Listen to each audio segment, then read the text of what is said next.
주님께서 여러분과 함께 또한 사제의 영과 함께 루카가 전한 거룩한 복음입니다. 주님 영광 받으소서. 바로 그때 어떤 사람들이 와서 빌라도가 갈릴레아 사람들을 죽여 그들이 바치려던 제물을 피로 물들게 한 일을 예수님께 알렸다. 그러자 예수님께서 그들에게 이르셨다. 너희는 그 갈릴레아 사람들이 그러한 변을 당하였다고 해서 다른 모든 갈릴레아 사람보다 더 큰 죄인이라고 생각하느냐? 아니다. 내가 너희에게 말한다. 너희도 회개하지 않으면 모두 그처럼 멸망할 것이다. 또 실로암에 있던 탑이 무너지면서 깔려 죽은 그 18사람, 너희는 그들이 예루살렘에 사는 다른 모든 사람보다 더 큰 잘못을 하였다고 생각하느냐? 아니다. 내가 너희에게 말한다. 너희도 회개하지 않으면 모두 그렇게 멸망할 것이다.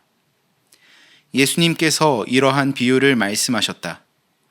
어떤 사람이 자기 포도밭에 무화과나무 한 그루를 심어 놓았다. 그리고 나중에 가서 그 나무에 열매가 달렸나 하고 찾아보았지만 하나도 찾지 못하였다. 그래서 포도 재배인에게 일렀다. 보게, 내가 3년째 와서 이 무화과 나무에 열매가 달렸나 하고 찾아보지만 하나도 찾지 못하네. 그러니 이것을 잘라버리게. 땅만 버릴 이유가 없지 않은가. 그러자 포도 재배인이 그에게 대답하였다. 주인님, 이 나무를 올해만 그냥 두시지요. 그동안에 제가 그 둘레를 파서 거름을 주겠습니다.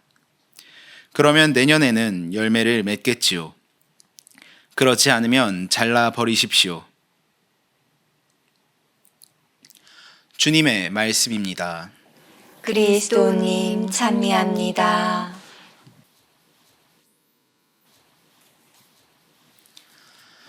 참 예수님, 참 예수님, 사람들 중에서 죄로부터 아주 자유로운 사람은 없을 것입니다. 모든 사람들은 죄를 지으며 살아갑니다. 저도 알게 모르게 수많은 죄를 지으며 살아가고 있습니다. 그렇지만 우리는 죄를 지었다고 해서 좌절하고 있지 않습니다. 우리는 고해성사를 통해서 하느님께 죄를 용서받고 하느님과 다시금 화해하게 됩니다. 우리는 이런 고해성사의 은총이 있기에 기쁘게 살아갈 수 있는 것입니다.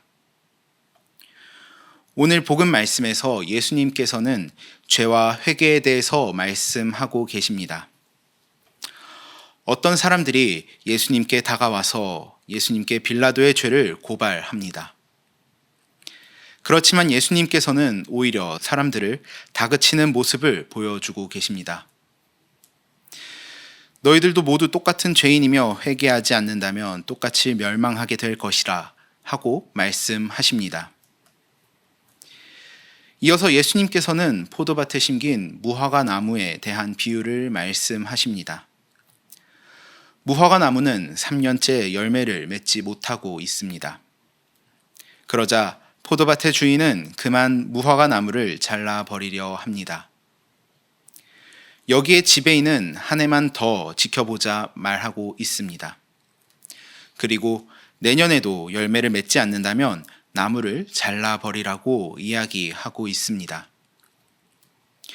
이 비유 말씀은 우리를 두고 하시는 말씀이 아닌가 생각이 들었습니다.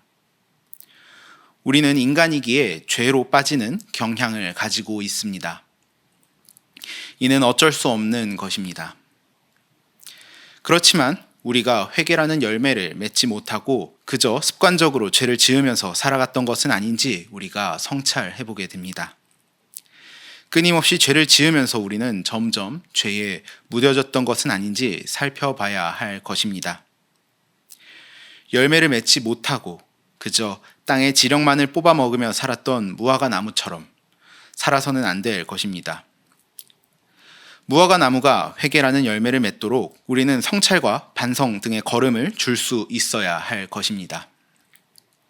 사실 오늘날 우리 주변을 둘러보면 죄를 짓기 너무나도 쉽다는 생각을 하게 됩니다.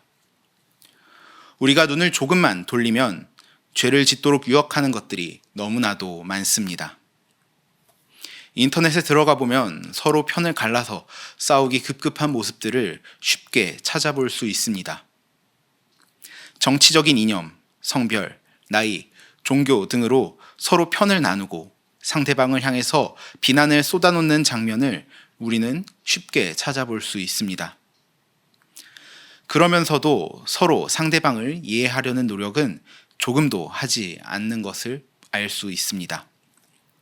혹은 그런 분쟁이 아니더라도 자극적인 영상이나 컨텐츠들을 너무나도 쉽게 접하면서 그런 컨텐츠들이 잘못되었다는 생각을 하지 못하는 것은 아닌가 생각이 들었습니다. 우리는 이런 자극적인 죄들로부터 멀어질 수 있어야 할 것입니다. 현대 사회의 일원으로 살아가다 보면 나도 모르게 이런 죄의 유혹들로부터 자유롭지는 못할 것입니다. 이런 죄의 유혹들을 자주 접하다 보면 우리는 점차 이런 자극들에 무뎌지게 될 수 있습니다. 이런 죄들로부터 멀어져서 우리는 그리스도인으로서 올바로 살아갈 수 있도록 노력해야 할 것입니다. 그리고 우리는 개인의 회개를 넘어서서 우리 사회가 회개할 수 있도록 목소리를 낼 수 있어야 할 것입니다. 우리는 그리스도인으로서 예언자적인 소명을 가지고 사회가 이런 죄와 미움에서 돌아서서 조금 더 사랑이 넘치는 사회로 바뀌어 나갈 수 있도록 노력해야 할 것입니다. 그러면서 우리가 살아가는 이 세상이 하느님께서 보시기에 더 좋은 곳이 될 수 있도록 조금씩 노력해 나가야 할 것입니다.